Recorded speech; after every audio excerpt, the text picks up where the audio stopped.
Now talk about the location that you decided to use Wat Phalat to be the temple to study, to learn, to be a monk this time. Yeah. In your perspective, most of the temples that you have been visiting before that could look different from this one. So can you tell some of your feeling and your expression to this place, this temple that you get in and live for a while now? Yeah. Okay, so I mean, very simply put, like Wat Phalat it's a special place. It's a forest monastery in kind of the outskirts of Chiang Mai, and the nature here is just immaculate. Now, I think the most like standout thing is probably the waterfall. Yes. And the sound of the waterfall that it just like surrounds the whole temple, and it's so peaceful. And I think it's so interesting that um nature has these sort of gives and takes, right? Like there's the sereneness that they can see behind us of this forest, lush green trees, beautiful streams and waterfalls. And at the same time, like there's bugs, spiders, right? All sorts of things. It's like an interesting mix, right? Of the beauty and like the kind of completeness of nature. Yes. So, um, yeah, I thought that Wapala would be a particularly good place to ordain because it's sort of away from the rest of like society almost, right? Altogether. It's like sort of in its own place. And I think like one of the most like serene things was that you can see the whole city of Chiang Mai from the balcony in the hall. You can see the whole city, but you can't hear any of it, right? And it's like it's such an interesting mix of being like uh, a part of like the larger Chiang Mai ecosystem and having our own little microcosm here. So now let's get back to your experience that you feel challenges for you after become a monk. You found this is challenging, like all the hard part Yeah, to be a novice monk. yeah. Uh, at Wat Phalat as well. So what is that? Okay. I think like okay, so I like very vividly remember like on the first day, like when I wasn't really prepared for the sense of like loneliness that's sort of there, Yeah. right? On your first day, like you've just been ordained, your whole family's around you, Yeah. and then like very quickly in like 1 hour, no one there, right? And everyone's in the evening we usually have a bit of downtime, so everyone's like in their rooms in the evening. So yeah, so that was like the first big challenge. It was sort of that how to be you know within myself, how to live by myself, take care of myself, like Yes. stay in my routines, so those are all I would say like the notable challenges in becoming a novice monk. This is one of the uh you don't really experience it when you live in a layman life. Yeah. Because you have to always be with your family. Yeah. Yes. And I think like even when I was like as a layman, like even when I'm away from my family, like I'm always I'm usually away with other people as well, right? So whether, if it's like me and my friends, we're going on a trip, Yeah. we're all together.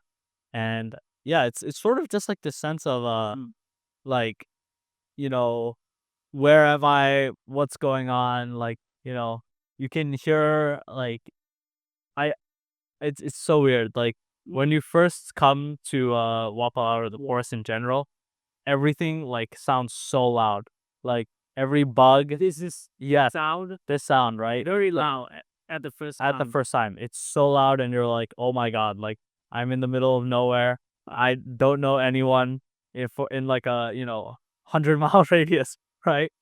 Because like I hate snakes. I'm so scared of snakes. So I was like, "Oh my god, like, what's gonna happen?" But anyway, I feel like it's even just like the sound every day like it gets a bit quieter, and at some point, like, it becomes peaceful. Yes, like the sounds like you used to think were frightening. It's like almost calming and peaceful, right? And yeah, Right. Okay, so that's pretty common though to happen to a newcomer, yes, for a novice monk or monk who also older but when decided to left a household life, we have to being in a disciplined life, rely on the monks community. yeah, We cannot do things as what we want. It's a feel a bit nervous and don't know exactly what's going to happening. yeah. Right. So I understand that it's one of the challenge for you as a new novice. Okay, now what's your like favorite part that you have learned and a moment, good moment that oh, this is will be my good memory forever. Okay, yeah. Okay, so okay, I'll mention like one main event over the almost 2 weeks, and one like sort of just like something that happens on a daily basis. So I think one thing that no one tells you is that how funny monks are. Like like you're not expecting it, but everyone is like so funny. So like on a day-to-day basis, like just getting to know the brother monks better and just talking to them, having like ridiculous conversation. It's so fun. You get like just meeting new people and getting to know them better. So that's sort of like the day-to-day thing that I love about this place. And sort of the more like events per se that took place was probably when we went to go collect alms. Yeah, And it's about 2 kilometers, right? yes, kilometer for walking down from the Wat Phalat to the entrance in the Yes, to to the the city. to the city. Yes. So about 1.5 kilometers of that is in the forest, Yes. and then the other 1 kilometer is like sort of in paved roads, like kind of a back alley. So I thought it was so like peaceful at the start, walking through the forest and hiking. Yeah. And then I didn't realize that the day before it had rained. So it was a bit slippery, and we're like wearing sandals. So I'm like we were like stumbling around, like almost So you slipping. don't have the problem with the sandal. Yes, yes.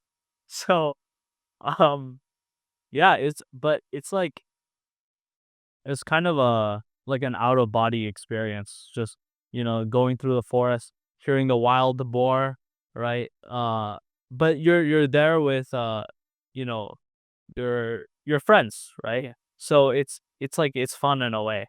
And then once you enter the city, Yes. you take off your sandals and you go barefoot. And it's a very humbling experience, right? That you're literally walking barefoot through the city you've never been to, right? And literally just hoping that people are gonna give you food, right? But what shocked me is the generosity of people, and people are so incredibly generous in helping the monks just exist and eat. And I thought what was most interesting is, so some people when they come to give merit or donate food, they also receive a blessing with the water, Yeah. right? And there were some people in the city who they donated without the water, right? It's like just out of the goodness of their heart, right? That they're not donating to get this blessing. It's like this selfless act. So it really like touches your heart, right? That someone is Food like not as a big because we have four monks together, so yeah, they have to share each monk some milk, rice, and then one bag of food, and such an incredible heart, that people wake up early morning and try to buy some of this food and offer that's right. to this monk. This was at like around like 6:30 in the morning, right? Yes. So it was pretty early. And yeah, you're absolutely right. Like sometimes it's just small things like Yeah. a little like Kit Kat or like things like that. But it shows the heart. And I think that the main lesson I learned from collecting alms was that Yes. if you know monks are pretty well respected within Thai society, Yeah. right? But sort of that act of taking off your shoes, walking barefoot, you're lowering yourself to this more humble, more down to earth state. And what I really learned is that if you show humility, people will around you will be generous to you, and they will help you. So yeah, it's sort of this idea of that even if you have some sort of power and prestige, you lower yourself to the common man and associate with them.